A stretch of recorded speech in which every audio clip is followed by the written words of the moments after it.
The regular meeting of the Cedar Springs City Council to order at 7:05 on Thursday, August 11th, 2022. All rise with me and say the pledge if you would like.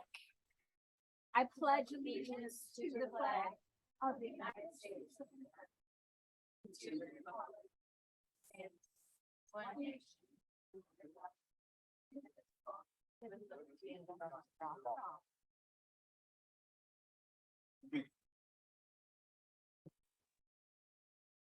Miss Atchison. Here. Mr. Gross. Here. Ms. Hamel. Present.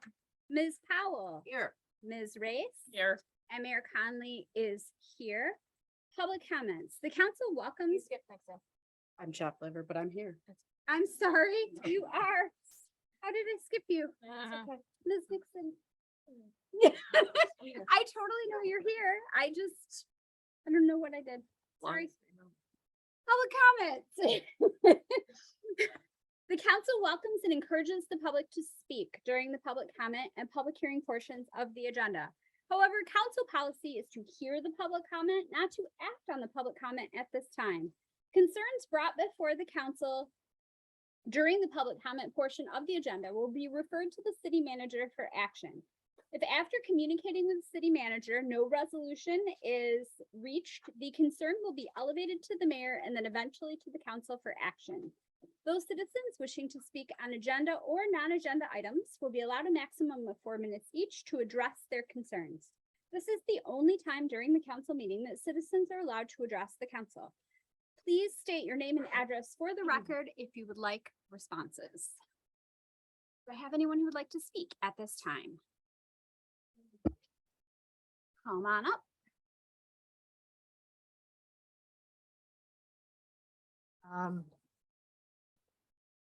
Good evening, council members and attendees of the meeting. My name is Tammy DeBreeze. I'm going to give you a little overview of who I am. I was born in Grand Rapids. I grew up in Rockford, and as an adult, I purchased a house in Greenville first and then moved to Cedar Springs. The last 25 years, I've a little bit more than 25 years I've lived here. I have one daughter and I am just recently a widow after 25 years or 23 years of marriage. I would like to take the time to thank all of the people who have helped me. I have now won the race, I guess, if you want to call it that, for the primaries for the House of Representatives for the District 91.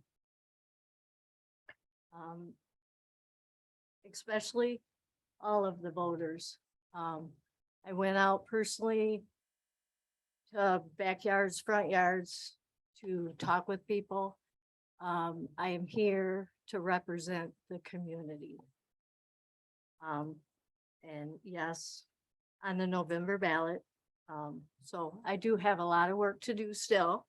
And I hope that, I get to meet a whole lot of people and get their ideas and listen and learn. So when I do get voted into Lansing, if and when, I will do my best for the communities at large.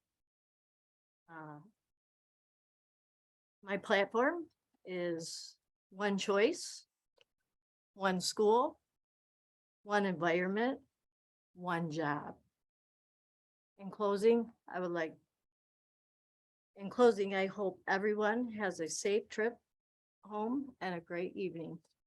Thank you. Thank you.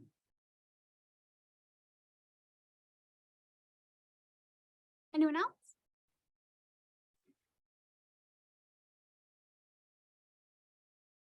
Hello, I'm Chris Conflitti. I have a property 67 East Beach, town in Cedar Springs. Regarding the multifamily issue, I'm very thankful that it's on the agenda today. Thank you for that. So I just want to say the multifamily group that has been around in this capacity with this, they're some of the best people around in the community and for the community. So I just wanted to mention that again. I feel that we have been respectful and the entire time cooperative with the process. I feel that we have provided proof and history to document our cases, and we've just been extremely patient. So I appreciate the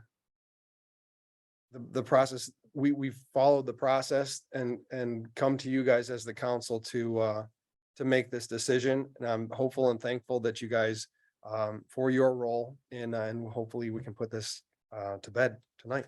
Thank you. Anyone else?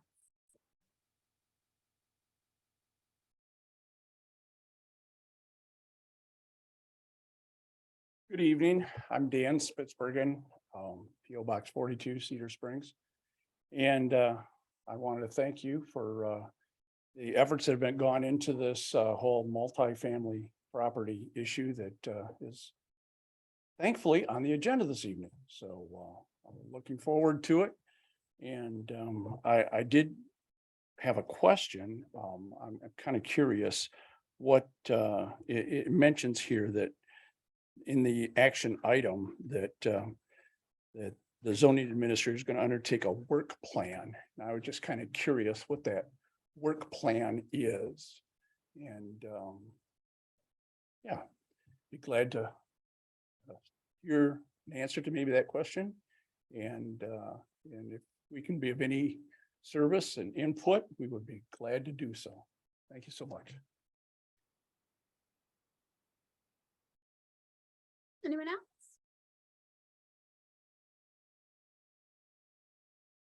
Yay, library. Good evening, council. My name is Cami. I am with the Cedar Springs Public Library. I have two different things to talk with you this evening about.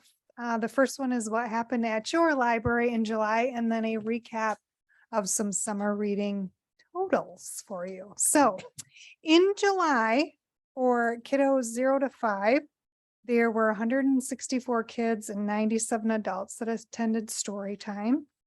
We had a quilling class for elementary school age children. There were 17 in attendance and 7 adults. For adults, there was a jewelry making class. There were 10 attendants for that. There were 32 donors at the blood drive, 29 in attendance for the quilting, 6 at the book club, and 3 for writers group. For families, we hosted a Nerf Wars, kids versus adults. There were 19 kids and 15 adults, and the kids won. We partnered with the Skyhawks organization, and there were 231 in attendance at the show. We had a sidewalk chalk night, and there were 62 artists. We had a Caribbean steel drum band come. There were 62 kids and 35 adults there. We partnered with Harvest for Hope to host a baby shark pancake breakfast. There were 339 in attendance for that. We worked with the city and the chamber to have a craft for a concert. There were 49 artists that did sand art. We hosted a princess and superhero picnic, and there were 350 in attendance for that. CTA visited our facility. There were 34 children and 16 adults. So now on to totals for the summer literacy program. For all ages total, we had 1,049 participants. We had a points system. So total points for all 4 groups was 2,613,743. Of those points, actual reading points was 2,343,000. 349,143, which roughly equates to 30,000 hours of rating. So awesome. So, Incredible. welcome. Libraries are so important. Thank you for all that you do to make that continue to be so fabulous in our community. Anyone else?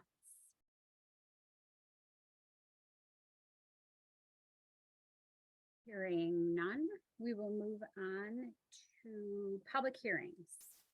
Renewal of the Cedar Springs cannabis marijuana license. Do I need to, like we would for a zoning meeting, do we need to take a vote to open the hearing? No, so the mayor, well, you could, but the mayor also has the authority simply to open the meeting on her own. Okay, then I will open, no? Nope. I just wanted to see if anyone online needed a public comment. Oh, that would be good. Yes.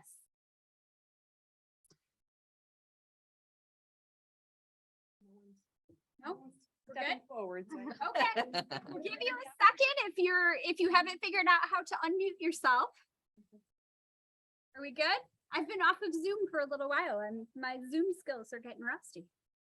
All right, then we will move on to the public hearing and the renewal of the Cedar Springs cannabis marijuana license, at which point we will open a public hearing.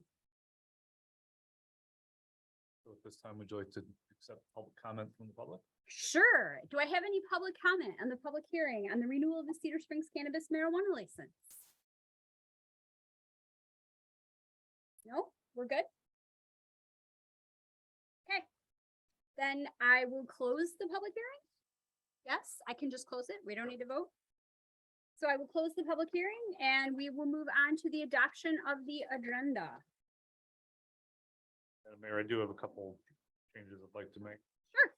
So I believe the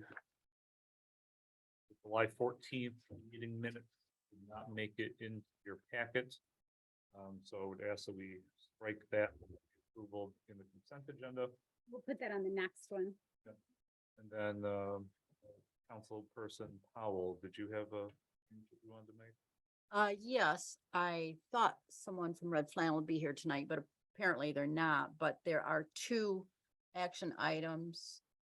Items C and D regarding the Red Flannel Festival. Do you want them moved? Yes, I would prefer they start with A and B. And then A and B turn to C and D. Wait, I'm, Under action? you mean under action? Yes. She wants So- them to be A and B. The C and D changed to A and. You want C, yeah, but we already have an A and B. So they would need to be D and F. Madam Mayor, I think she just wants to flip them. Earlier. First. She Yeah. wants them earlier. Oh. Okay. So you want C to be A and D to be B, and then A to be E, A to be C, A, B. B to be D. Just to get that The business. out. dyslexic lady is. Okay, Madam Clerk, did that make sense to you? okay. Yeah, you're doing, thank you, because my wingman like wrote letters, so I'm Yes. better. All right. 'Cause Every- it's things we've gone through before and we can get through it quite quickly. I'm down with that. Okay, so this is AB, so this. Yes, okay. We got it. Anything else then? No? All right, then I will take a motion to adopt the agenda with those changes. I'll make that motion. Second. Any discussion? All those in favor signify by saying aye. Aye. All those opposed say no. Motion carries. At this time, I will take a motion to adopt the consent agenda. And I have one, I don't want to move it. I just want to. I swear we just did Simple. this. This is about the new test well site. You want to discuss it? I just want a brief discussion so that the folks know what we're trying to do. Well, it's not so much us, Well, it's Eagle. right, we need another well. Well, that's a different, that's not this. Madam Mayor, would you guys like me simply to give it an overview? of what- Yeah, would ya? Sure, that'd be lovely. We know what's going on. So, item D here is the city is going to pay $50,000 to Peerless Midwest to do an investigation for a hydrological, site here in the city to, potentially install a new water well for the city. Yes. You know, the city's been growing by leaps and bounds over the last couple of years. We've got 110 homes currently being built. We have the potential for another 30 or 40 other new single-family homes. In the near future, we have a 165 unit apartment complex, et cetera, et cetera. The city's water wells, the way they test whether you have capacity is if you take your highest producing well offline, you then need to be able to produce enough water to meet all of your maximum daily needs, plus I think 20%. We're currently very close to that, which is kind of a weird way that they test that, but that's what their test is. So we want to get ahead of the game. We want to start investigating whether we can install this well probably in the next year and a half. This is the first major step in doing that. And that's the one on the end of Ash Street? Correct. Okay. Yes. Okay. I thought, and I am glad you clarified, because I thought you were talking about the test wells we voted on last time No. for Eagle. Also an Eagle issue, just a different Eagle issue. Yeah. Yes. Okay. Well, this is a thing that we are doing because we need to do it to have our water capacity be what we need it to be. This is different than Eagle telling us we have to test for a thing that we're already testing for. Madam Mayor, Yes. I'd like to make a motion. We approve the consent agenda as presented. Support. Sorry. I will do a roll call since this involves money. Ms. Atchison, Yes. Mr. Gross, Yes. Ms. Hamel, Yes. Ms. Nixon, Yes. Ms. Powell, Yes. Ms. Race, Yes. and Mayor Conley votes yes. We have a consent agenda. Action items. Moving on to item A, a motion to approve a unilateral permit for a Metro Act permit to MCI Metro Access Transmission Services LLC, Verizon Access Transmission Services, and authorize the city manager to sign on behalf of the city. Madam Mayor, is that the one we changed? Now, we're supposed to be doing our final. It was, C is supposed to be A, yes, this B was, is B. Okay, Okay. so this is, Hey, we're here. okay. Okay, motion, right, motion to approve. That's what I just read. Yes, it was formerly C on the consent agenda. Under Okay. action. The action, I'm sorry. Under Right, Yeah, which and you okay. wanted moved. my problem. Okay. C to A, D to B. C under consent agenda was a motion to approve a unilateral permit for a Metro. Madam Mayor, I believe what we did was we changed item 7C to 7A. A. Now. Okay. Approve of the 20. That's not my fault. Red flag. Oh, that was not how I That was understood not that how I either. understood it either. I know. Okay. Yeah, so you don't have to let's- worry about anything on the consent agenda. We're on the action. Cause I item. thought you were moving things from the consent agenda to the act. I just wanted Oh, us to discuss. I thought you were moving them Well. off the consent agenda. No, Which we're- you get to do. Oh, that's okay. We're in action Yes, items we're- now. Right, I know that, but if you'd moved it from the consent agenda. No, I didn't. So we're doing here. here. or A here. C, D, A, V. Okay. There. So motion to Okay. approve the 2022 Red Flannel Festival Community Event Application for events occurring between September 24th and October 1st. You, I would make that motion. I'd second it. okay, any discussion? Things are moving along really well and happy to be involved in such a wonderful traditional historical festival, 83 years. Mhm. The city and the festival have been working really well together for the last couple of years. We haven't had any problems, well, minor problems, but the nice thing, I think, now between the city and the festival is that we meet generally starting at about February, March to discuss the previous year's festival, things that we could do to make things better. I think this festival is gonna be very similar to last year, which I thought was fairly successful. And I'm Mhm. looking forward to October 1st, right? I'm signed up to run my son and I in the 5K. So run with your flannels, come and join us, run, sign up. Anything else? I will just take a straight up or down. All those in favor signify by saying aye. Aye. All those opposed say no. Motion carries. Moving on to motion to approve resolution 2022. Do we have a number? Resolution approving possession and consumption of alcoholic beverages on city property. This is the right one, yes? Yes. Property by the Red Flannel Festival at their Grand Lodge tent. Resolution number 17. 17. I'll make that motion. I'll support it. Any discussion? So the city has an ordinance which nominally prohibits allowing alcohol use in the city parks. We may need to look at that again in light of social districts which we operate, but for legal purposes, we need to do this to allow the Red Flannel Festival to have their Grand Lodge tent in the city, which I believe will be set up similar to last year. as well. Yes. And having walked down to it last year, it was really set up nicely. I mean, having seen it where they've tried to put it in parking lots in the past, and this was really where they put it out on the grass and then encompassed, like it was, I felt like they had really good control of cars coming in and out and who people coming in and out. And it just seemed much more controlled. I guess that's the word I'm looking for, than what I've seen in the past. I thought they did a really nice job, and I think it's a really good place for it. So The obvious problem is that it is located directly across the street from the brewery, which also has its own thing going on, but small city, there's only so much. Yeah. So many places we can put it.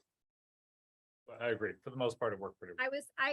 having seen it in, I think, 4 or 5 different places now since it's been in as a thing, this felt like the most secure Yes. of the places that I've seen. And that feels important. I mean, secure as far as making sure kids don't have access, secure as far as people not driving through pedestrians, parking, just all of it. It just felt the most secure for, which, you know, is of course, because I'm a nerd and that's like my most important thing. But anyway. It's no money. So again, all those in favor signify by saying aye. Aye. All those opposed say no. Motion carries 7-0. Moving on to item C. Motion to approve or deny the renewal of a marijuana retail license for Cedar Springs Cannabis. Cedar Springs Cannabis Fan Cannabis License Renewal Application, City Manager memo regarding license renewal, and the marijuana licensee ledger. Madam Mayor, we do have a couple people here from that business. If you'd like to bring them up, I can give you a brief overview of kind of what's going on. So the city requires that all marijuana businesses operate with a marijuana license, a local marijuana license. And the city's ordinance requires that those be renewed at least 30 days ahead of time prior to their expiration. At the previous meeting, the city council asked me to investigate whether this marijuana business's license had expired. And upon information and belief of my investigation, I do believe it did expire. So under the ordinance, the city clerk would normally be the person who would renew that license if it had been 30 days prior to its expiration, but after that time, the city council is now the body empowered to renew that license or not. So the applicant is here, and if you'd like to hear from them before deciding whether to renew that license or not. But there's a second issue, that is from the language of the ordinance itself. If the body finds that the license did in fact expire, I believe you are obligated under the ordinance to Implement a fine. impose a municipal fine of up to $500.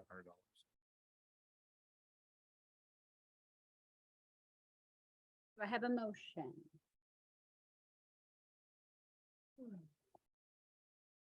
I'll make a motion to approve the renewal of the marijuana retail license for the Cedar Springs cannabis. I have do you need a dollar amount for the fine in the initial motion, or can that be done in a second motion? I believe probably at this point simply opening up the discussion. Support, Okay, support. so any discussion? Can we hear from, We would love to hear from you. Yeah, I'm Tom Maybe. I've been a member of this community for 85 years. I've been in business here on going on my 56th year now. This is a new business. We hired consultants. They were supposed to handle everything right up nice and tight. We paid them a lot of money. And obviously some things did not get handled. It's not, certainly not because I can't afford to pay the license fee, or that I want to not pay the license fee. I just didn't know it was due. I know that ignorance of the law is no excuse. But I would have paid it in a New York minute if I'd known it was due. Completely unintentional. I'm sure it will never happen again. Any questions? Or anyone on the council? So have you taken this up with your consulting firm that you hired? Because as a nurse, I also hold a professional license and I would be hot. Well, yeah, but you know, there's sometimes it's just better to walk away from something and learn your lesson and say, I won't do that again. No, I think that's kind of my question is how going forward are we making sure this isn't happening again? So If I can take over, my name's Cody Angel. I'm the general manager at Cedar Springs Cannabis. We have since moved away from the consultants and we have internalized everything. I actually come from an IT background, so I have since automated this process to ensure that we don't have licensing issues again. Both the month prior and the month of any of our licensing, we get notified and we don't have to rely on human error to incur this issue again.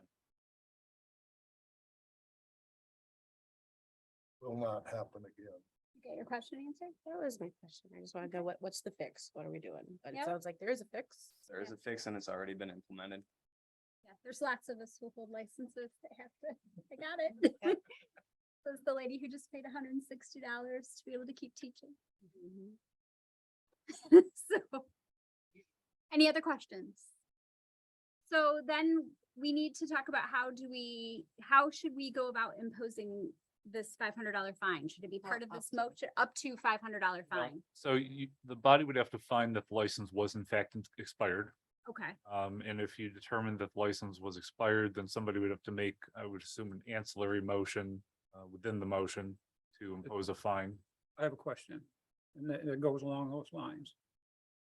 Had the license expired at the time that you had found out that they hadn't paid it yet?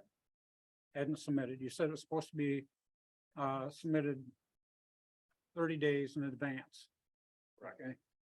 And if they had submitted within that 30 days, then the license had not expired yet? So I actually notified the business, I think the day or two before their license expired. Okay, Unfortunately, the ordinance says that at that point, only the city council can approve of that.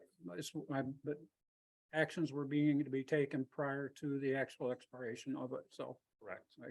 So it hadn't been expired at that point in time, but as of right now it is? Yes. Okay, I have paid the license fee the day Okay. before. I thought was the day before it was done, but it turns out 30 days before that is when it was the actual day. okay. So it was not expired yet when you had paid? I paid it before the date. Okay. The day before it expired. Thank you. other questions? So back to, I guess part of the discussion is, did this body find that the license was expired before today? so do we, Yes. do we need, do you need a motion, do you need a vote on that, or do you need us to simply say yes? Probably, a motion to find that the license was expired before today and to impose a $500 fine. Okay, so should, we have a motion on the table right now to renew the marijuana license for these people. Should we vote on that? We can. I'm trying to, this is the procedural structure of what has to happen. So should we be voting on that first? I believe you can have a motion within a motion, Okay, or you could have two separate motions. But if you have two separate motions, you'd probably want to make the payment of the fine first. precedent of the issuance. Got it. So additional discussion on the motion on the table, and then I would entertain a second motion to be internalized in this motion? Is that what I'm hearing? I think what the same manager is saying, we have to make a determination on whether it was expired at the time, or if it was, I would like to make a motion that within this motion, that the license had not expired at the time that the fee was paid. Although he was delinquent in doing so based on the ordinance. Is that, So the problem with that is, this was 30 days ago. It has been expired since that time. The license has not been renewed, still hasn't been renewed until today. Yes. He Okay. paid the Well, fee, but okay. they couldn't renew it because we have to renew it.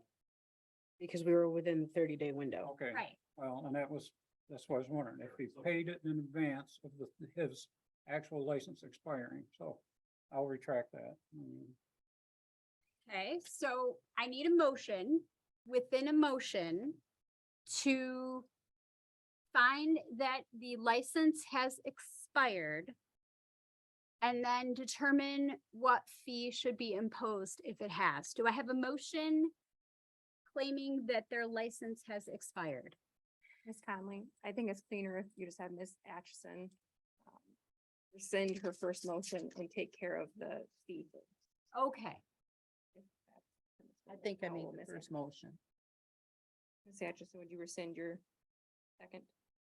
I will. Now you can make your motion. okay, so I'm looking for a motion that tells me the license is expired and will determine the fee that should be implemented.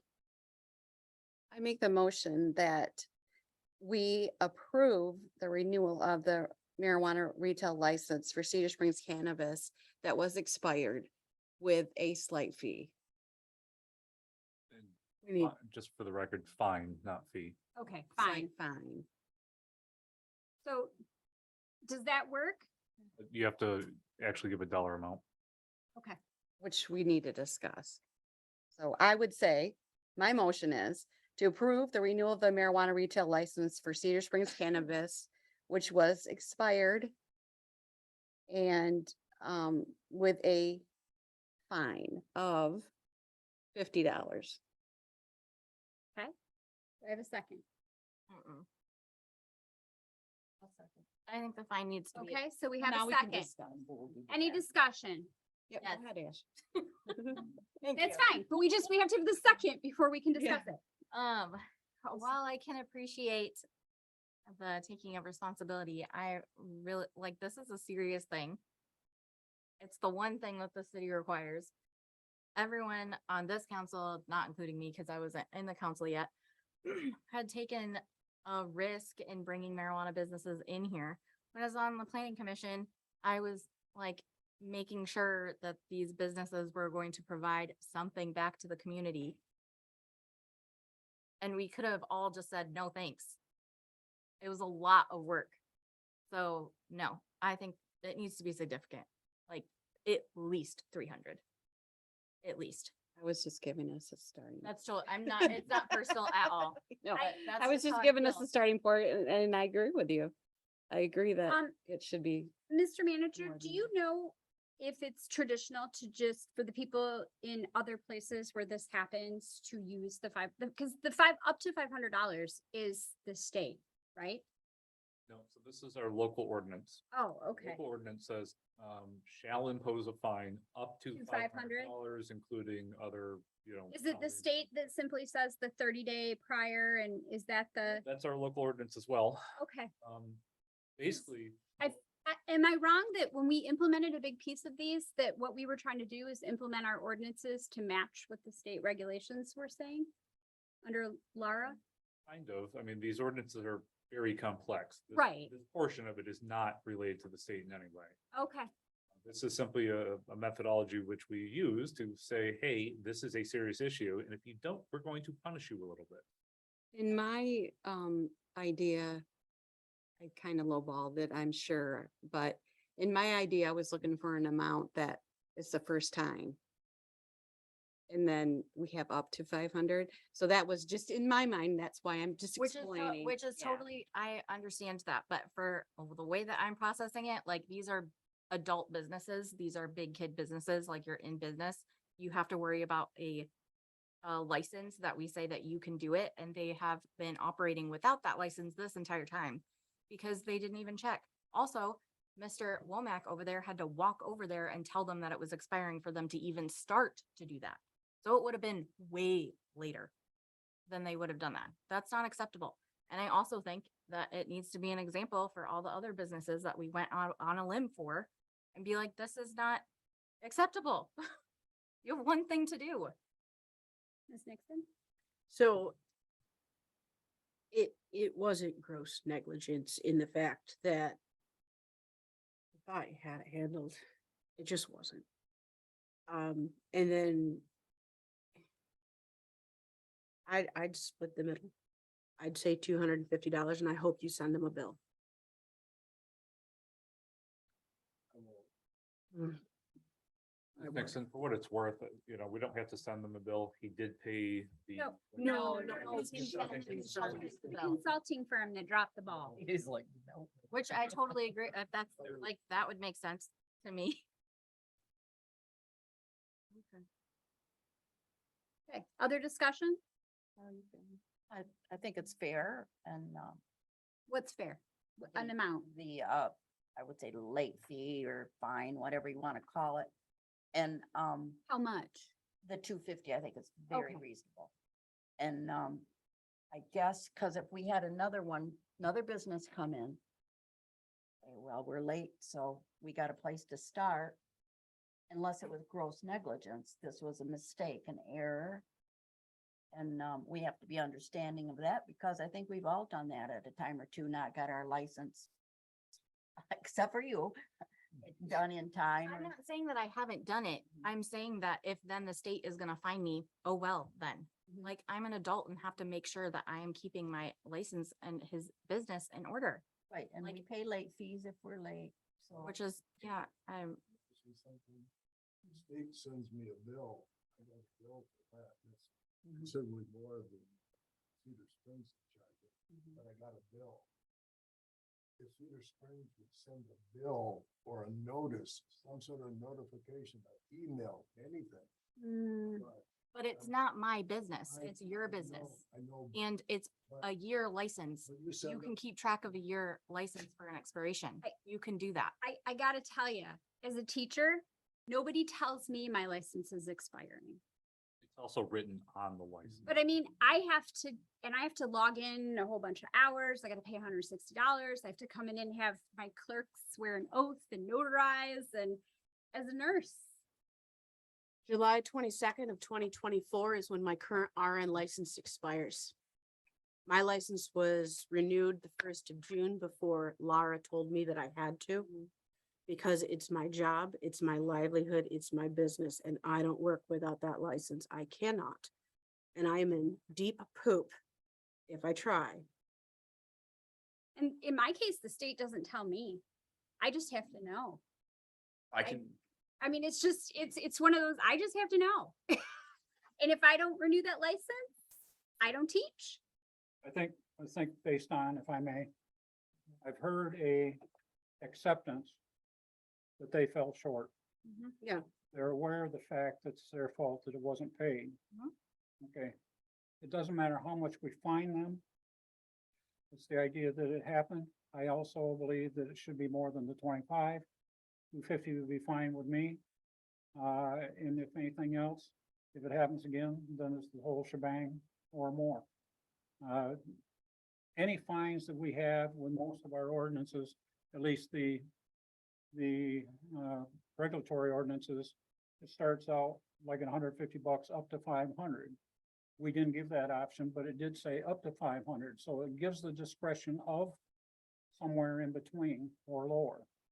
So, I would be fine with the 250. I would also point out that this isn't just a municipal fine that is. Right. We could also withdraw their license. We could, yes. Because we found that they were operating with an expired license. So, this council would like to do. I just want to clarify, we're not in any way taking on any burden of sending you a bill to renew your license. If I can say one thing, that's totally fine. We're here tonight to accept that we screwed up. That's not on You the have a table. fix. We screwed up. And I'm And down with that's- that. That is what's on the table. We screwed up. We're here. We're acknowledging it. I appreciate all of your comments. We're here also to tell you that this won't happen again. So as what we need to do, we accept it. So whatever that dollar value is, unfortunately, it is part of the problem. So we'll take care of it, but Okay, so the motion I have on the floor is for $50. I'm hearing 300, I'm hearing 250 as a split the difference. I'm hearing 250. What do I hear from down here? I think she's talking to you. I Are you talking am. to me? You Oh, told I me thought- yeah, 300. uh-huh. Oh, okay. Yeah, but I'm good with the 250. I would like to change my motion to the fee of 250. Okay, who is the second? second. Well, whoever's, okay, so the motion has been amended and seconded. With that, I'm gonna do a roll call. Any other discussion? Roll call vote. Ms. Atchison, Yes. Mr. Gross, Yes. Ms. Hamel, Yes. Ms. Nixon. Yes. Ms. Powell. Yes. Ms. Race. Yes. And Mayor Conley votes yes. Now, do you need an additional motion to reinstate the license or? are Wasn't we- there a motion? No, We did she that. already I Is thought- that all part of this? So We're good? my understanding of the motion was it was to be renewed upon the payment of a. Okay, just clarifying with the clerk that we got what you needed. Yes? Lisa? Yep. All right, motion carries. Make a Show up on comment. Monday. We'll see you then. Sure. This is the one-time shot, Yep. one-time shot. Okay. All right, moving on. Motion, okay, so we are at motion to direct the zoning administrator to undertake a work plan to establish the legal non-conforming status of certain residential properties in the city of Cedar Springs on the multifamily properties list. Do I have a motion? Can we get an explanation first before we get a motion? Sure.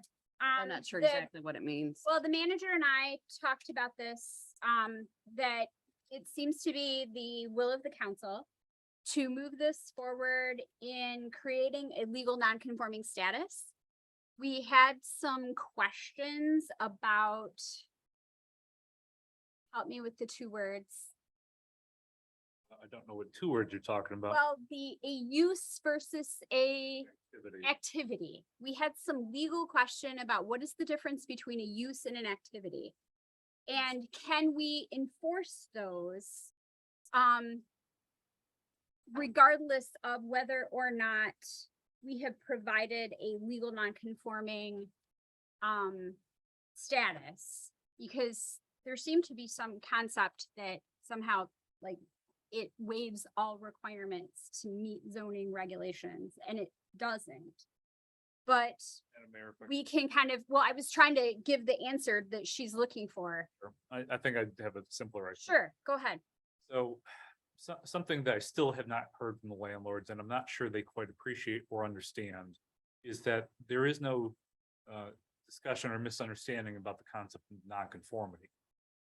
Everybody has an understanding of what that means. Problem is that we have no evidence or facts for the 40-ish properties that we're talking about, that each individual one has legal nonconforming status. That's been the issue the whole time. And that's what we're trying to resolve with this work plan. So really what's changing is my understanding from the council from the previous meetings was that you guys kind of want to create a moment in time where we understand all these properties so that if we no longer find illegal non-conforming properties popping up, we have a list of the ones that we are aware of at this point in time. We want to write that down so we, kind of nip this in the bud.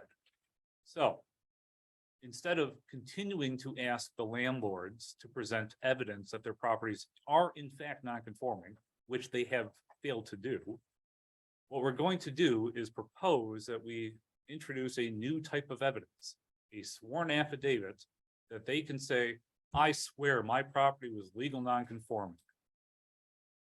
Whether they've got evidence or not. And So we're taking the 1982 and all of that documentation off the table. well, right. it still exists, but But we're- we're no longer making it a threshold to obtain legal non-conforming, to provide documentation for that. essentially, yeah, And then what you would do is sign an affidavit saying that this is my property. And then you would give the full descriptions of, correct. They would be required to cooperate with the city to identify their properties. Tell us how many bedrooms exist, how many dwellings exist in that property, swear an affidavit to that effect, and then it'd be legal non-conforming. And make sure that their taxes are showing right, this is that they're the, multifamily, not single family. this is the correct? affidavit part. Yes, I'm sure that would be part of the process. So if they have, I'm sorry, can I Mm-hmm. ask a question? If they have the proof, They don't even need it. well, Well, it's either or. yeah, If you that's have what I'm proof, saying. That would be great. Prove it. If you don't have proof, then you can swear an affidavit. And then that will be considered Is that what you're saying? like Yeah. written documentation that you We're are. That's what I'm- creating a that's- document. That's what I'm asking, yep. We're creating a document, and in that document, it will outline exactly what is in this property, give it this classification, give it this designation, outline number of dwellings, outline all of the things. Because in addition to taking a single family home and illegally converting it to a multifamily home, which has occurred. Mhm. We've also had properties where they'll have, say, 2 units yesterday and 3 units today. That's also not okay to do. Right. So we're kind of trying to lock them in. So, What they have now. Correct. so then hey, when they have that affidavit, you would, or it's going into, are we making a new ordinance No. or are we just sticking by, what are we, No, so the ordinance has not changed. okay, Um, it's the same. That's the non-conforming piece. So the non-conforming ordinance has been on the book since 1982. Right, Essentially, what we're saying is, hey, look, you, first of all, they're not cooperating. But Yeah. Second of all, there's bad records, it's 40 years ago, et cetera, whatever. We just want it done. and we need to make sure and let them know what that ordinance says about illegal non-conforming, that you can't build on, that you can't rebuild after so this much is is the- destructed, right? Just to clarify, this is the use versus activity piece. And that all of those ordinances still apply. Hey, can I talk to, I Yeah. wanted Mike to answer my question. So So the ordinance has been on the book since I know, but that doesn't mean that they say they're aware of it. I know that we can watch them. But if we like hand them when they come in for that, the ordinance, don't you think that would be like a double, I'm sure we could make that part of the process. Yeah, but again, I'm just trying to find ways to make this not happen anymore, that make them not more, them want to build on, or, I guess if they're gonna, but Or divide further, Yeah. that's one of our big concerns. Unfortunately, you can make somebody aware of the law as many times as possible, Mhm. nail it to their forehead. Exactly. They're still going to violate the law, Exactly. not specifically Right. these people, but in general. Yeah. What we're really talking about is creating records so that next time, instead of having this, whole thing, yes, I And gotcha. And I want to make sure that we're clear Me that too. this legal, right, this legal non-conforming does not mean that you can have a 6-foot square bedroom. Or that you can put a hot water heater in a closet. or that you can, or that you can. All of those things still apply. That just because it's legal non-conforming doesn't mean that you don't have to have parking spaces. It doesn't mean that you don't have to have driveways. It doesn't mean, just like I have to mow my grass.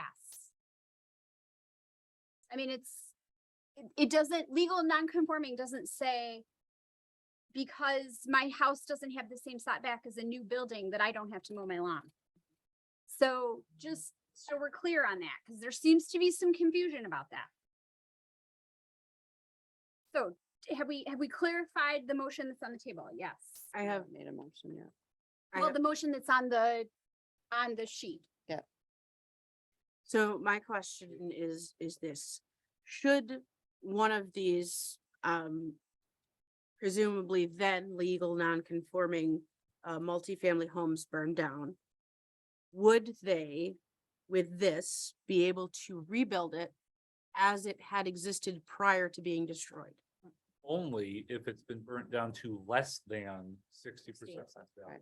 Cause it's legal non-conforming, not a variance. That's what it says in the ordinance. That's the legal non-conforming ordinance. Okay, there's too much. Is it I- less, is it less Sorry, than there's too much. Okay, so the extent of 60 or greater? So if So- it burns down to 60 or greater, it would not be able to be rebuilt. Right. If Right. it's okay, 59 or less. it then they can't. could rebuild it. Okay, that was- So. Okay, Let okay. me maybe, so I have a really old house. It was built in 1850. There are big pieces of my house that are not up to code. I do not have to go make them be up to code. Sure. If my house burns down, the The new new house construction must has be. to be up to code. Okay, If my house burns down less than 50%, I can fix it as it was. I May Yeah, Mayor, I comment to that? Oh, go ahead, city manager. I just don't know if we should be making pronouncements about the law. Well, I'm trying to explain the yeah. process of this legal non-conforming piece about the point of it. My belief is that any change or rebuild would have to be built to the current code. What is there could remain as is. Even if that is in non-compliance, but what it was added back on would have to be built according to the current code. I can replace my door even though it's too small for current code. Placement of doors is not something that needs a building permit as a rule anyway, so, okay. But Does that answer your question? yes, I just needed some clarity on Right. where. It's how we try to fit together grandfathered changes of code for buildings that exist while making them safe going forward. Does that make sense? Yes, We could talk about setbacks if we want to use it as a different. don't. I'm just saying, that's a, I have one question for the city manager, if I could, please. yes. And then Ms. Atchison. Are there any of these homes that we know were not compliant over just a matter of 4 or 5 years ago or so? What do you mean by compliant? Were they compliant with being single family? Up until now, they are non-compliant because it was changed in the recent history. We have strong suspicions that several of these homes were illegally converted post 1982. They post 1982, but nothing necessarily in the 1920s Okay. In the 2020s. Yeah. Like. or 2020s rather, I'm 2015 sorry. And up. Yes, I don't remember the exact dates because. Okay. I'm focused on post. Well, the only thing I could see with this is somebody has just done this recently. Comes in and swears to it, yes, it was when, and we have a good idea that it was not. Then we've given him the right to do so also, and I don't know as though that's the case with any of these. And I thought maybe in your past research, you come up with something like that.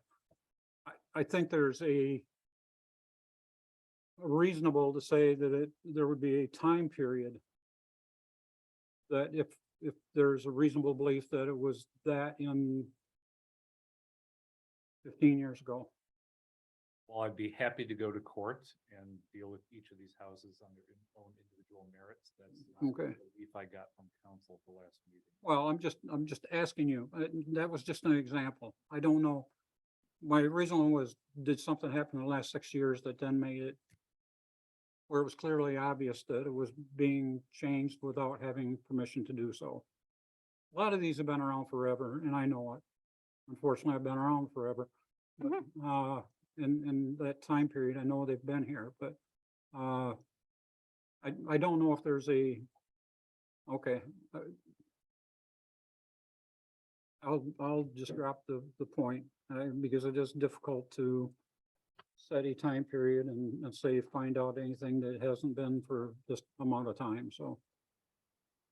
I might mention also that based on our ordinance, if I understand it correctly, if one sits vacant for over a year, non-conformity would no longer exist. Yep. Correct. Oh, okay, That's the non-conforming, use, use okay, so. ordinance. Other questions, Ms. Atchison? Okay, so, she's gonna undertake a work plan to establish, this is what we're trying to find out. Establish the legal non-conforming status. So how would He. she go? I thought our zoning was a woman. No. Our Oh, zoning Zoning, administrator I'm is- thinking of the other one. I mean, So how would the zoning administrator go about doing this? well, the final methodology about going to do that will be worked out with the city attorney's office. Okay, so then are And you it's a- gonna ask them to come in and do it? Are you gonna approach them? What? But if you'd like to pay $500 an hour for them to do it, but I'm otherwise fairly capable. of doing it. And we're talking about we're gonna create an affidavit contract, right? Well, it's not a contract, but Well, Affidavit. It's an affidavit that they're gonna sign that attests that they meet these requirements. that would be part of it, yes. What's the other part? So an affidavit is being used essentially as a piece of evidence. What the entire problem this entire time has been is that the landlords and property owners have provided little to no evidence regarding these properties to show that they in fact are legal non-conforming. The affidavit is part of the evidence which we will accept, wherein they will state that they, to the best of their knowledge, the property is and has been legal non-conforming. The city will then make a determination based upon that evidence. And, you know, submit back evidence of their legal nonconformity, make sure it's in the annals, in the minutes of the city's records, so that it's eternally encapsulated. This is where we get the stuff on the deed. We could do that as well, but again, it's up to kind of the city attorney's office how they want to do it. I'd like to make the motion to direct the zoning administrators to undertake a work plan to establish the legal non-conforming status of certain residential properties in the city of Cedar Springs, the multifamily property. Do I have a second? I'll second that. Any other discussions? Nixon, you look like you had a I do thing. have one more question. So on the outside chance that someone produces this affidavit that yes, to the very best of my knowledge, this was before 1982, was multifamily residence. And then that is found to not be the case. If at some point, for whatever reason, I know you're shaking your head, but where do things have happened? I don't know. Someone's grandma pulls up a deed that says, oh no, it's a single family home as of 1990. Is it just then immediately revoked? Their legal non-conforming status? I don't want to answer hypotheticals like. Okay, very good. I can appreciate that. To clarify, the affidavit also is going to include things like how many dwellings are in this. So if this multifamily has 4, like they're gonna have to say it has 4, right? And that's gonna be documented as part of it. So 10 years from now, it can't have 6. Does that, I mean, that's a piece of this. Correct. So that's part of what, when we're talking about each person signing, that's part of the documentation they're gonna need to provide. Make sense? It does. I still have some questions. on it. Okay, go ahead. So I would like to support the legal multifamilies. The last I saw on the list was the last one that was home that was converted was in about 95. According to our records of available, so that's 25 years ago. There might be some more that have come into the picture that are unknown to us. I'd like to see all these legal non-conformings be registered for rental inspections. I'd also like to know if the value of that property will be affected if they want to sell the property.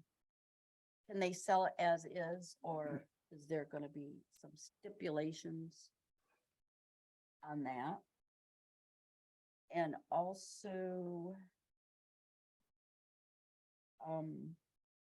So do you want that question answered first? yes, well, I don't know, if we have to request or make sure that all rental homes are in the registered for inspections.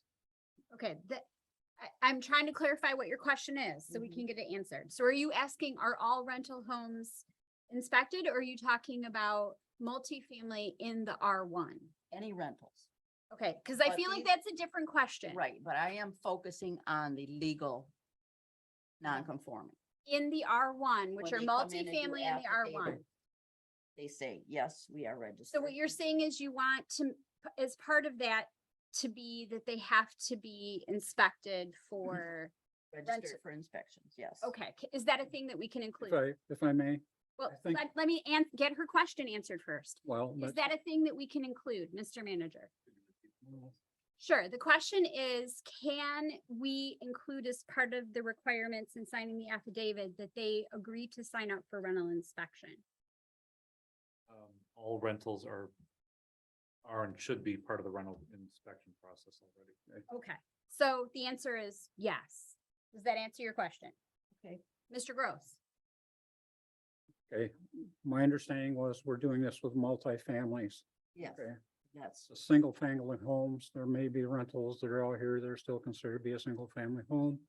I'm not so sure that they need to be inspected as a rental home.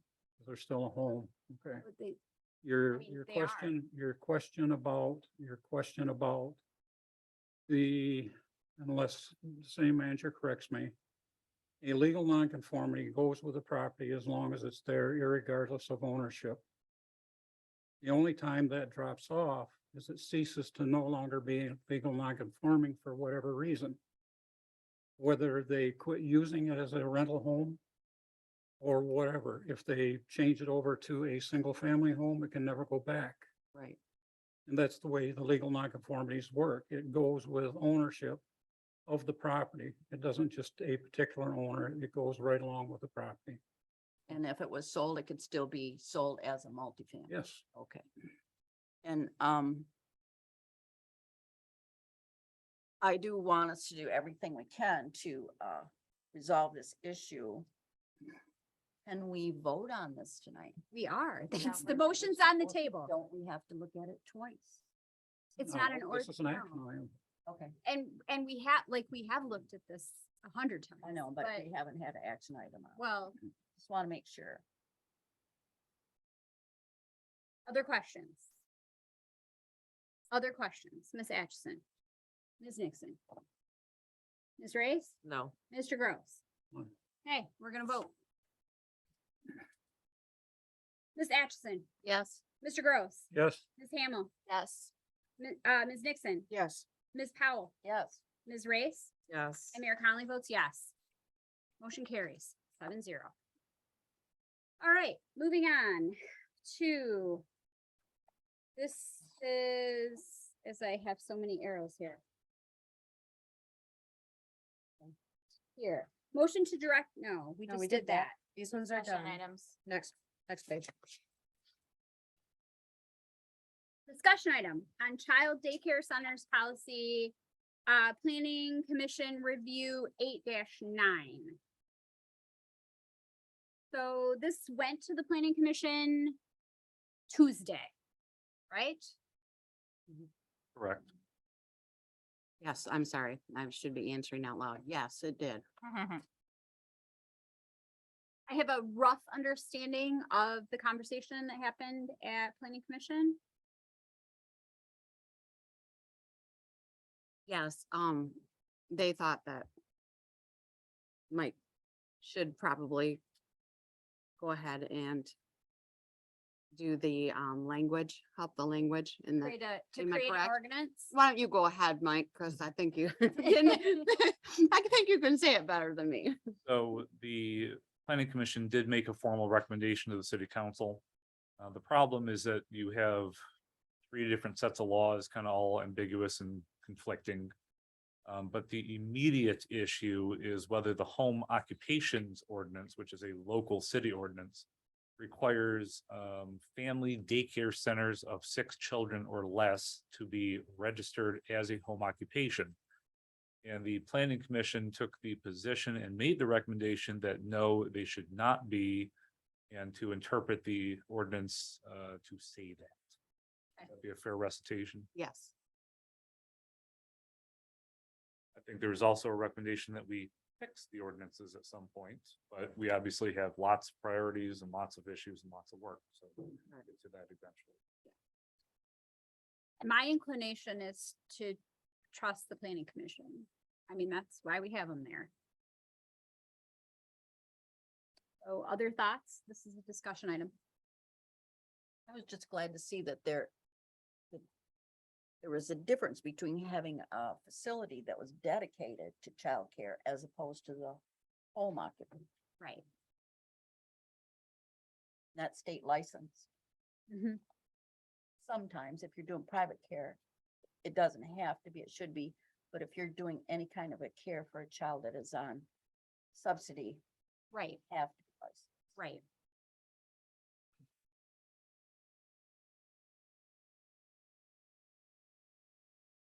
Other thoughts? Discussion? Okay, moving on, discussion on proposed apartment complex development on 14300 White Creek Avenue and the 425 agreement, Solon Township tax levy. Have we heard back from Solon Township? We have not heard back from Solon Township. The finance director and I are having continuing discussions with the developers, especially Mr. Jared Belka, who's their attorney, regarding how to potentially move this forward. We've had some questions answered that were kind of outstanding. We do have some additional questions I'd like to get answered, but I've been fairly busy this week, so I think I heard from Mr. Belka at about 4 o'clock and just didn't have the opportunity to get back to him. I might be able to do that tomorrow morning. Yeah, it's a marathon, it's not a sprint, so hopefully we'll get to a good, point at some point. One of the discussions that we've had since that time was the possibility and potentiality of the city using ARPA funding to fund the water line extension from the water tower west to White Creek and then south on White Creek. The developer estimated that would cost approximately $600,000. I believe our ARPA funding is approximately $400,000, so we could, again, theoretically pay for that portion ourselves, which would then knock it out of the payback period, which we're talking about through the Brownfield Authority. However, when we contacted our own city engineers to put together an estimate, they estimated it would cost approximately $1 million. Now, God bless our engineers, they do tend to estimate a little high. So I suspect it's probably closer to 700,000-800,000 instead of $1 million, but they're the engineers. So as late as today, the finance director and I were also talking about, well, maybe there's different ways we could phase that in. And so it's an ongoing discussion. The developers did not want to appear today because they didn't have an answer for you regarding Solon Township. Okay. Otherwise, it is an ongoing discussion. And to me, until Solon tells us what they're willing to do, like, this is sort of a non-starter to me. I don't know how anyone else feels about that, but We need money to support our custodial work and maintenance that we'll have to do for that. they're gonna have fire calls. They're gonna have medical calls. Are they telling us they're gonna send Solon Fire Department instead of ours? No. And I mean, again, we gotta have to me, we've gotta have at least an answer from them Yes. on where this stands. Do you have an idea what taken so long? Are they just kind of talking back and forth and not making a decision, or? So I haven't heard every progression that's occurred. But my understanding was the developers met with a sub-quorum of their board. That board gave a whole lot of no answer. And then suggested to go to the full board. It went to the full board and then they tabled Hold it. it. And that's the last I heard.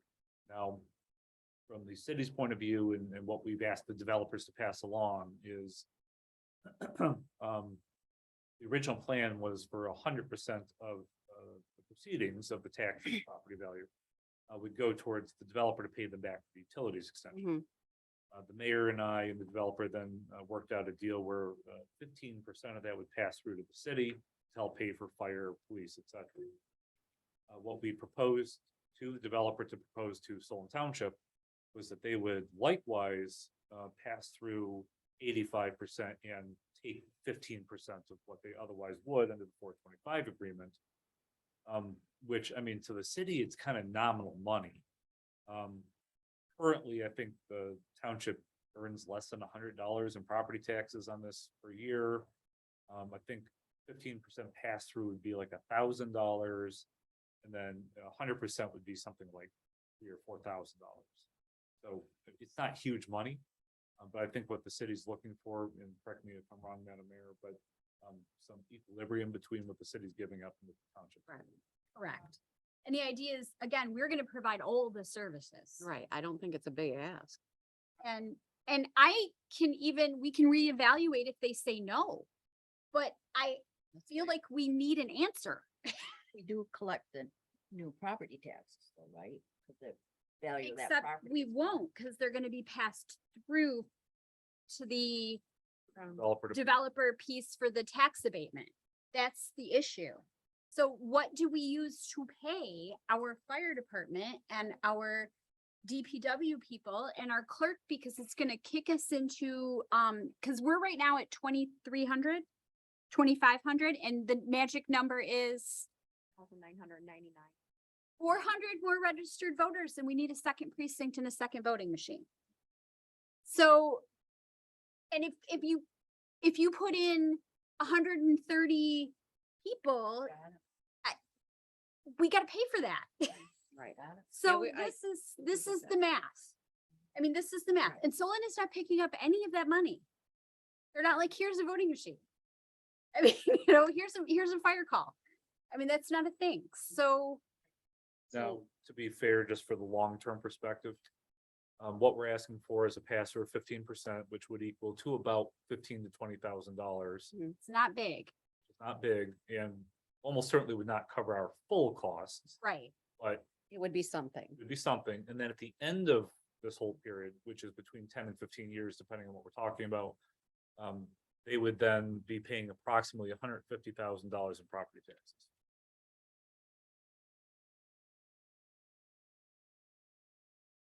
$25,000 buys a lot of stuff, voting machines. Gas. Well, it pays fuel. election workers at at fire calls, and I mean, it's just. Well, we got the point, we just. So we're just waiting. Work it out. So, well, the question that we have before us, and this is a discussion item, is we still aren't hearing from Solon Township. Like, I mean, is this a deal breaker for you all? Because it kind of is for me. I mean, I don't know where you all are at on this. Should we go to a board meeting or as a council and say, hey, So, I haven't done that because it's the developer who wants to develop. okay, I certainly could, although maybe somebody else would be better to go talk with the township board than me. I don't think you want me. Probably don't want me, but this is a marathon. This is not a sprint. Right. We currently are losing nothing. Property's not even in the city, so it's really nothing to us. Ultimately, besides having the residents, the benefit to us is the water line extension, which we could do under other methodologies. And the manager and I have discussed this as a possibility, if this continues to be a struggle moving forward, that we might just end up closing that water loop, because that's the next thing we need to do. And then at which point to the developers, y'all are gonna have to figure it out, because there's nothing in it for us. So in a sense, mostly it's, pay the money now or pay it later. Like pay it over time or pay it now, Well, like, but close- it's like double do the loop. money, but it's like Yeah. double the money. Yeah, I know. Because the amount of money that we're talking about to close the loop is $700,000. Well, so the developer estimates it at 600,000. Our engineers this week said it's closer to 1 million. So we're guessing 800,000. So I would guess probably about 800,000. And of course, I don't know if the developer's accurate or not. And the developers want a total tax abatement of 1.2 million. I forget the exact numbers. Now, Right. I feel like I should brief you, Madam Mayor, on some of the things I learned recently about the total dollar amounts, which I don't want to get into. Right, Right now, we're simply talking about, whether the township wants to meet us right. that way. And then we'll get more into the discussion of the exact dollar amount. But just to be clear, it's not strictly just whether or not we pay for the water line now or we pay Well, for so it through a tax abatement with them. There's additional, Right, so Madam Mayor, we're still gonna have, we would still have some, tax, what is it called again? abatement. Abatement, no matter what, if we do the water. Well, No, again, these are very multi-complicated Yeah, issues. okay. So the developer's asking for approximately $1 million in utilities extensions that they'd be paid back for. Their estimate being 600,000 for the water line and about 350 to 400 for a Right, sewer. so we'd still have part of that. If they're asking for the sewer line, then yes. Of course, the city could also say, no, we're not gonna do your sewer line, that's on you. and let's be clear, there's 2 other housing developments happening right now that we are not paying any of that in a tax abatement. Like 0, that are being 425. So there is a certain amount of like, I mean, I appreciate what you're trying to do, but just saying. It can wreak havoc because of all the things that we'll add on in the long run. So, I mean, I think that, until we hear from Solon, it's really Move just on. kind of a, That's where I'm at. yeah.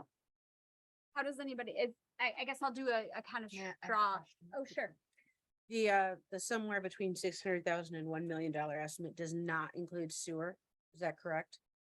So 600,000 is the estimated cost for the water line, which I think everybody would agree strongly benefits the city. Yeah, we need to close that loop. Then there's a separate amount of approximately 350 to 400, which would be the sewer line, which would benefit this property owner and one other intervening property owner.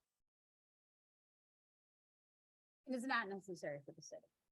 So Mike, So if Solon stalls out, eventually we could just close this loop and call it a day. Yes. that's, will we have the right of way for the water line if we decide to do it ourselves? So the water line would almost entirely be located within the Kent County Road Commission right away, which is not a problem. We may need some minor access through a corner or two, which could be problematic, but that's what we pay our engineers to do for us. And we have, I mean, certain rights as a municipality to use easements to do municipal water. Like Yeah. that's a thing, Which you guys pay me to solve, I guess. So, right? all problems for you. Other questions? So questions? Questions? Okay, moving on. Communications. Community event calendar.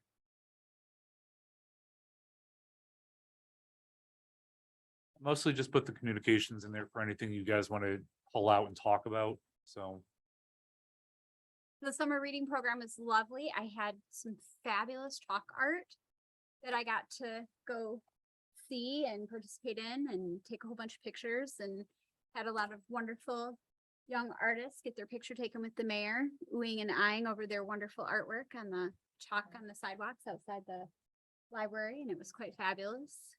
And the garden club plant sale was quite successful. Be better next year.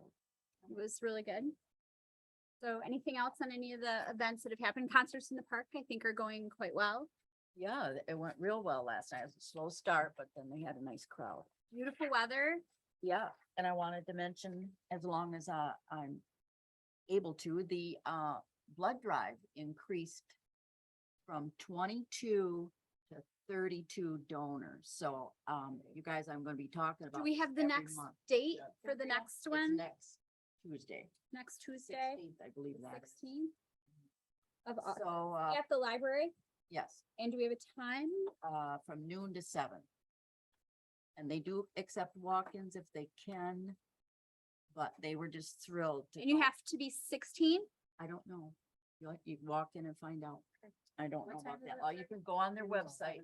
My 15-year-old was asking me and You Go on the website. They have a wonderful website. Just great. And the other thing I want to talk about was the Lions Club went to one of the library events. And they had this machine to identify diseases or injuries in children's eyes, and they did 44 free eye exams. oh, fabulous. So that's it. Love it. Anything else on the community events? So after they get done with the blood drive on Tuesday, Comedies at the Kent Yes. is free and starts at 7 o'clock. Let me see what this upcoming week is. I just had the calendar. Nope, I lost it. So go and be surprised, but it'll be it's cheap date night. Sergeant Payne? Okay, go and be surprised. Go Well, and be surprised. I mean, I it'll be love a it. I'm not surprise. mad. And and the concessions are cheaper than any of the big movie theaters, so Oh, it's for a, sure. it's a good time. Big thing of popcorn and Yes. knock yourself out. I went to see And the second, Back to the Future. I think it's a wonderful thing the DDA is doing. I do too. I think the concerts in the park are a wonderful thing. I hear lots of folks even from outside of Cedar Springs who come into the concerts and talk about how lovely our park is and our amphitheater and Yes. what a nice time it is. And I really appreciate our fire department who's been having staff there, and fortunately it's not been crazy hot and nobody's heat stroke, and first couple were a little hot. Yeah, we've run the sprinkler a few times. Last night they got in it and Yeah. played around and. Beautiful weather last night. Yeah. So that was really nice. And just as I'm gonna be doing a wedding. That's the thing I do, just as a reminder, if anyone in the city needs that, and I will do that for anyone. I am happy to marry LGBTQ people. I'm happy to marry young people, older people. I will marry you in the back of your pizza restaurant. I will marry you in the park. I will marry you here or there or anywhere. So that is absolutely a thing that I will do, and you can come register through our wonderful people at the city to have that happen. for you. Fun. Keep that in mind. So other events, we'll move on to calendar. Wolverine Skyhawk Show. Back to School Bash. It's open house at the Brook. We got this? All the minutes, library minutes. We heard from our wonderful librarian. Department reports, Mr. Manager. Oh, tough week I had with planning commission and city council. We've got a ZBA meeting next week. And I'm hoping to go on a vacation here shortly. Fabulous. For you. I'll be out for a short while. I will be missing the DDA meeting. Your spouse some flowers. She actually bought me flowers today. Oh, Nice. I like that. Makes up for the 400 or 500 flowers I brought her during law school. So Counted everything on. yeah, so I'll be out of town for about a week. Other than that, Bill right now is probably the person we want to thank the most. We've got. Y'all need to so- bring him flowers. We should, although I think he'll take payment in chocolate. Cookies? Does he have a, do Cookies. you have a cookie preference, Bill? Or he'll speak to that in a minute, but him and the DPW department have just absolutely been busting it for the entire summer. Yes. the bridge project, the water main project, Read out by the school, they've been doing so. and then a vendor who won't be named knocked over a fire hydrant that might have required Bill to stand up to his knees in water to get it fixed. So So they've just absolutely been doing a great job. Staff, obviously, they've been doing a great job. We brought on two new people recently. One person is now acting as deputy clerk and another person is acting as deputy finance director. That used to be a combined position. So hopefully that will help out our staff folks get their work done. It's a growing community. There's lots of stuff going on. So happy to be here. Thanks. awesome. Anything for us, Bill, that you want to add? Going once. No, I have nothing. I'm good. Do you have a cookie preference? I do didn't make you not. Cookies this week. Yeah, I don't have a preference. Except no nuts, right? Yeah, no nuts, allergic to nuts. Okay, that's important to know. That is important to Can't know, take them down. You can't take them down. right? So, okay, so cookies, no nuts, got you. My son is talking about wanting to make Rice Krispie treats, so we might have to bring some in here to City Hall. Then moving on to our police department. Anything exciting for us? Yeah.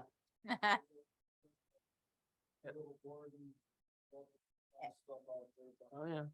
Orientation is next week. I have a sophomore. It is. I agree. Anything else we need to know?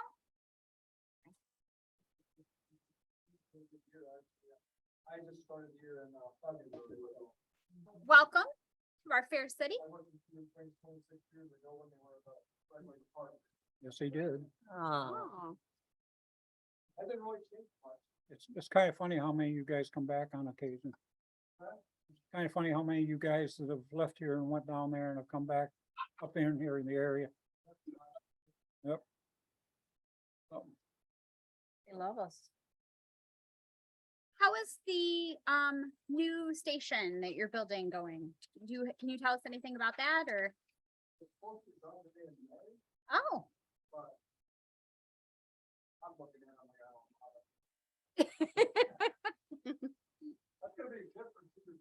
Yeah. Traffic.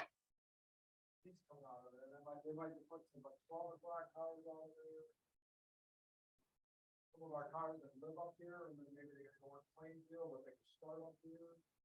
So there's gonna be a lot more police coverage. We've ever had before. What are they building? Sorry? Correct? What are they building? The county building. Kent County. Next to town. Board. That's right. Yeah, Okay, so you'll have like, It's a lot bigger than the little one we It's- have out in Kent City. okay, it's right, it's on 17 Mile, right next to the, yeah, Yeah. I know what you're talking about now. so, and we heard about it for a long time, years, and then nothing, and then whoop, all of a sudden. That COVID got some stuff back, and we were like, I was like, man, am I gonna be able to get that thing for? Right? Right? Looks like it should be, but on maybe the same maybe in May. And obviously there was a lot of crews in the process for, Yeah. everyone will be starting from right here. That's awesome. No, it's very exciting to watch it come in and we are very happy that the county is doing that. Yeah. So it was nice to hear that there's a little update on it from, you all do your thing and we just kind of drive by and wave. So glad to hear it. Wonderful. Thank you. And thank you for being here. Fire department, Marty. I'm here. I have nothing unless the council has something. The new medallion looks really nice. Yes. Thank you. I took a picture and posted it on Facebook. Mr. Frazier, I hear you've been accused of assaulting children with a water hose. Can you speak to that? I wasn't there. No. It was the, I don't know if Cammie's still in the audience, but they asked if we could bring the engine down and spray the kids for their summer reading, end of summer reading program. For whatever reason, children love water coming out of a fire truck. And we're glad to do it. I think we enjoy it as much as they do. That's cute. Heck, yeah.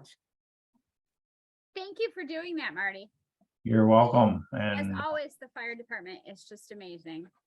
well, not quite as busy as the DPW, but we've been rather busy this 7 months, last 7 months of the, well, let's say the first 7 months of the year. I heard an interesting thing the other day that one of our Lucas systems, we used it so much, we like broke it, wore it out, had to send it in for repair. I didn't, Mrs. Conley, I didn't catch all of that. The Lucas system, the automated CPR. CPR. Oh, that was over a year ago. Yeah, I'd asked because at one time that was a big deal when we got the money for that. And I asked if it was something that got used a lot. And I was told that it's been used so much, it actually had to go in for service because it got like wore out / broken. Well, it was broken, but it was kind of sort of our fault. We kind of misused it on an individual that was rather large. And we sent it in to have it repaired and bought a maintenance agreement with it at the same time. So, Well, I was really glad to hear that that's been a useful piece of equipment. I had that conversation with our folks last night. I just wish we'd had that 20 years ago. Well, yeah. I wish it existed 20 years ago. Yeah. Oh, absolutely. Madam Clerk, woohoo, we had an election. We did. We had a 20% turnout, which is a little bit higher than we saw August of 18. I've seen the trend of a little bit higher turnout each election, so I'm happy to see that. We have seen an increased number of AV ballots since the beginning of the year. That keeps trending upwards, so I'm expecting the same for November. I just wanted to take a moment to thank the election inspectors. They are here for a very, very long day, and we cannot run an election without them. So just wanted to take a moment to thank them. And no blips, no struggles. No struggles throughout the day. We did have to keep it relatively cool in the building just to fight off some humidity. But that's because the paper swells and then the machine wants to jam, and so we kept it cool and crazy. And there were two millages. What? I'm sorry. Millages, Yes. and they I believe they passed. They both I haven't looked at the full results yet, just because I'm still in post-election mode. so that was, sort of a thing. One is for the elder care Meals on Wheels, and one is a very, very tiny millage, 0.05 for veteran services. So I was happy to see that was a thing that people supported. So overall, the day went well, no security issues. Good. And then just so you guys know, I did attach the new redistricting maps, so you can see the outlines and the borders, just so you can see how they have changed. Because they are pretty dramatically different. They are very different. So that map is included in your guys' packet under my report section. Thank you. And then Finance Director, anything for us, Darla? I would just like to welcome my new employee, Deputy Finance Director Julie Wilbur. Started with us this past Monday. She's been with us a couple days and is doing fantastic. So Yay. welcome aboard. Welcome, Julie, if you're Mhm. listening. And then the code enforcement, who is a rock star and has had all kinds of crazy stuff. She was out measuring for my lilac bush comes over my sidewalk, which is fine. It's fine. I'm happy to trim it. So there was a question of if it was 6 feet or it was fine. I appreciate the use of a measuring tool. Right? I'm good. It was good. So she does a great job. A lot of steps. I'm guessing she gets her 10,000 steps. That's what I'm gonna say. So anything special? She's had a lot of work with the multifamily. There's been a lot extra on her plate. It's been as close as I get to an assistant. So she's helped me a lot with that, yeah. Great. So she's really, we greatly appreciate her. We would move that. Building inspection, board and commission minutes. Is there anything new on the NKCE that we should be, they were kind of struggling, are they? As far as I know, they're operating fine at this point. Okay. I think we're gonna have some more internal discussions, at least at City Hall to start, about how we could improve or move forward in the future, but as far as I know, they're running fine.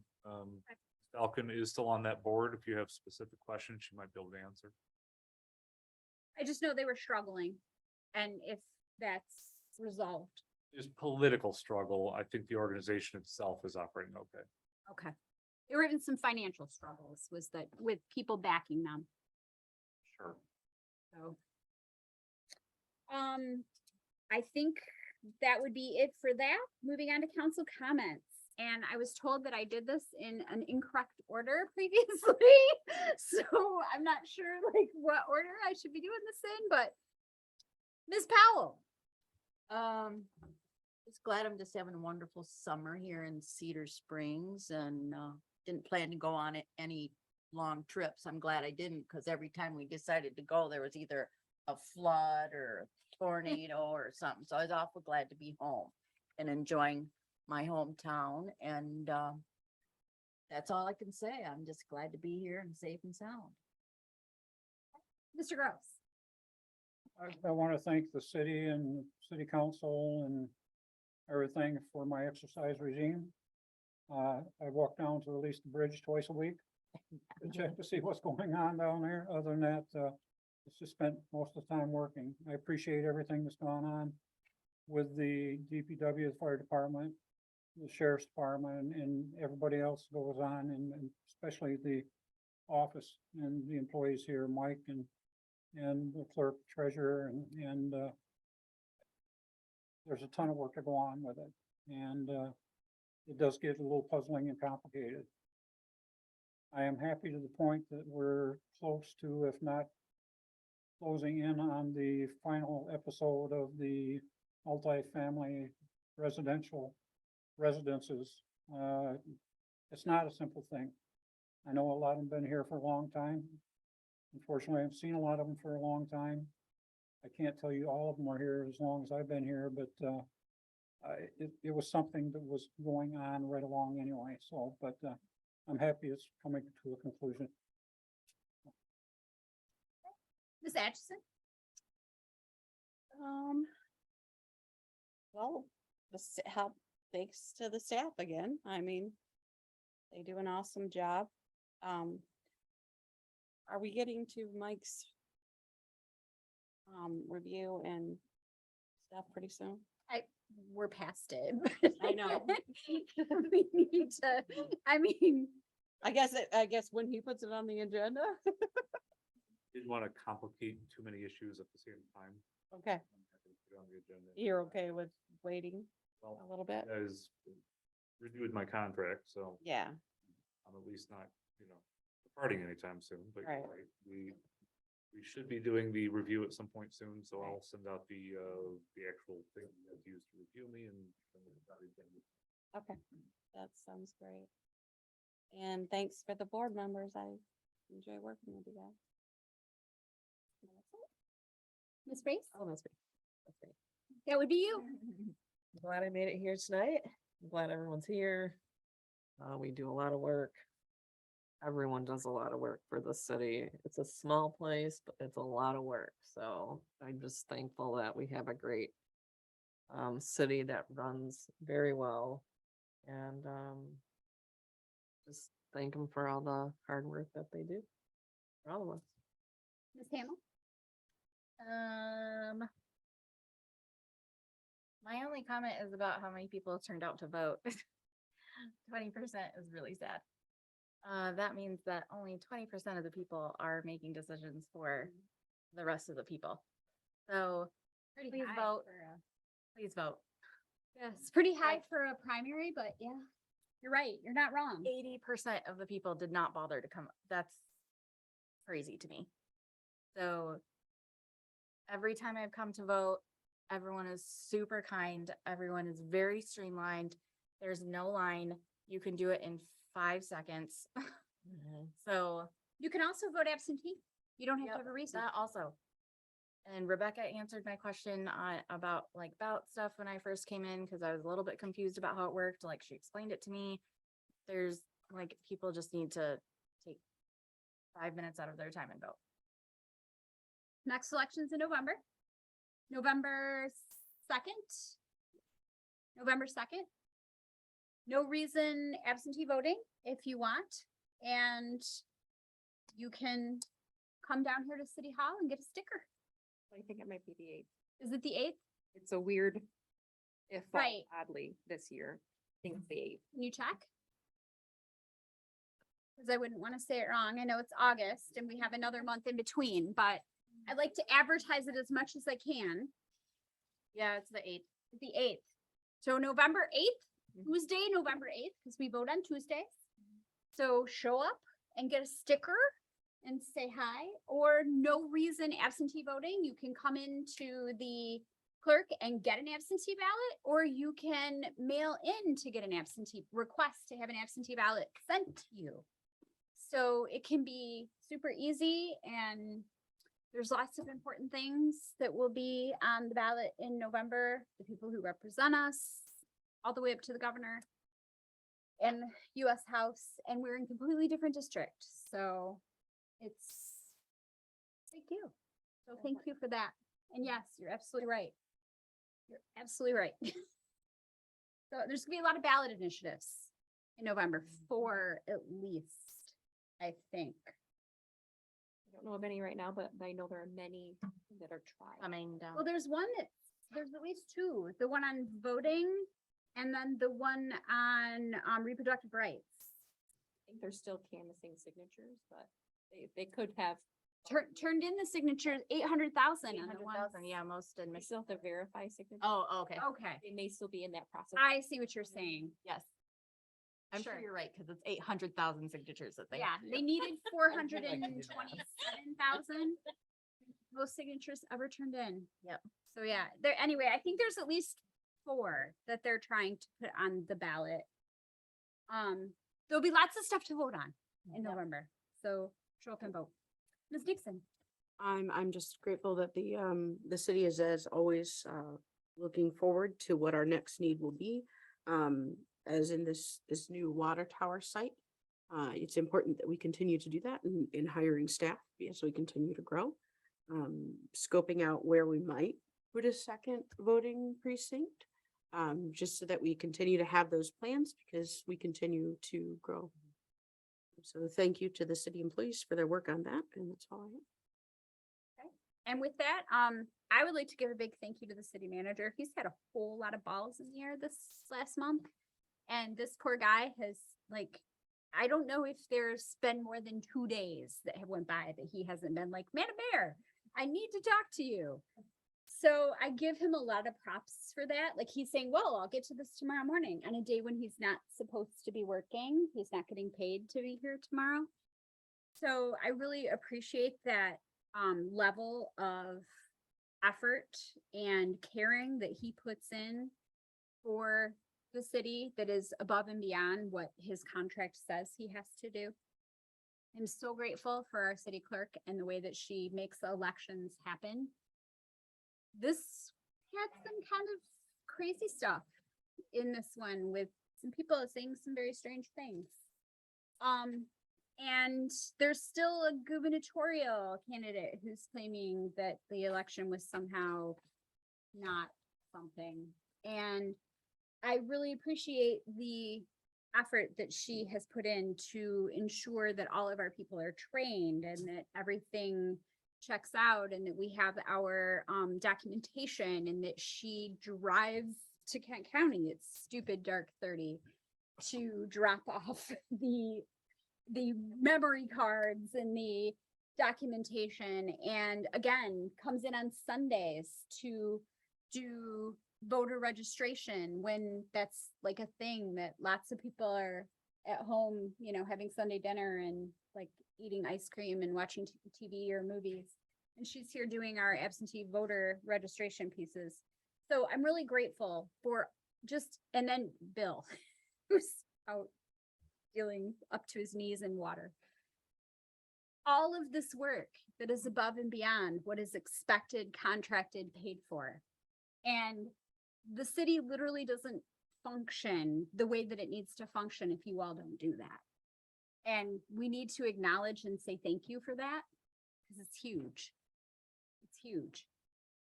And with that, we're adjourned.